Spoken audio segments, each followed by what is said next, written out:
Hello বন্ধুরা, মৌসুমি কিচেনে আপনাদের সাথে একটা নতুন রেসিপি শেয়ার করব। আজকে এই রেসিপিটার নাম হচ্ছে সীতা বেগুন বাটা। সীতা বেগুন বাটতে কী কী লাগছে? লঙ্কা আর সীতা বেগুন। আপনারা এটা চিনেনই না। দেখুন এই সীতা বেগুনটা, এটা একটা গাছটা আপনাদের দেখাবো। আজকে পাড়াটা দেখিয়ে দিই। লঙ্কা আর সীতা বেগুন ফোড়নের জন্য কালো জিরে আর কাঁচা পেঁয়াজ দিয়ে বাটবো, সাদা তেল আর লবণ। এই উপকরণ দিয়ে আমার বাটাটা হবে। কড়াইটা গরম হয়ে গেছে, এখন আমি খুবই অল্প পরিমাণে তেল দেব। এটাতে বেশি তেল লাগে না। এর মধ্যে এবার এই কালো জিরেটা আমি দিয়ে দেব।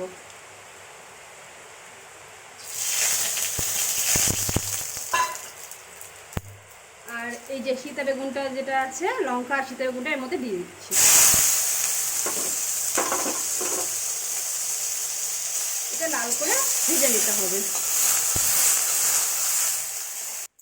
অনেকে এই ফলটা চিনে না, আপনাদেরকে আমি কেটে দেখাচ্ছি। দেখুন ভিতরটা দেখতে এরকম। অনেকে ভাববে এটা বিষ ফল হয়তো কিছু, কিন্তু এটা সীতা বেগুন বাটা। আমাদের এখানেই খাওয়া শিখেছি আমি।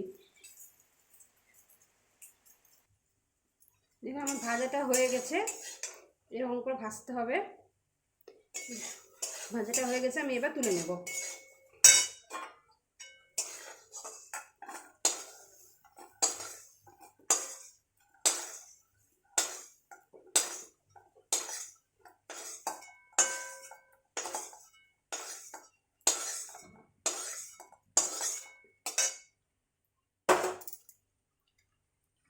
এই যে আমার ভাজা হয়ে গেছে। এই যে কাঁচা পেঁয়াজ উপরে দিয়েছি আর সীতা বেগুনটা দিয়েছি, এর মধ্যে পরিমাণ মতো লবণ দিয়ে দিচ্ছি। এবার এটা আমি মিক্সারে বেটে নেব। দেখুন সীতা বেগুনটা বাটা হয়ে গেছে। আপনাদের গাছটা দেখিয়ে দেবো শর্ট ভিডিওতে। গাছটা দেখলে আপনার চিন্তা করবেন বেগুনটা কেমন। সেই বেগুন তুলে আপনারা খাবেন, খেতে খুব ভালো লাগে বাটা। কিছুই উপকরণ বেশি লাগে না, খালি লঙ্কা পেঁয়াজ আর কালো জিরে দিয়ে হালকা তেল। যদি এই বাটাটা আপনাদের ভালো লাগে অবশ্যই বাড়িতে করে খাবেন। আর আমাদের তো খুবই ভালো লাগে, আমরা বাটা মাঝে মাঝেই খাই করে। আর যদি ভালো লেগে থাকে তাহলে অবশ্যই লাইক কমেন্ট শেয়ার অবশ্যই করবেন।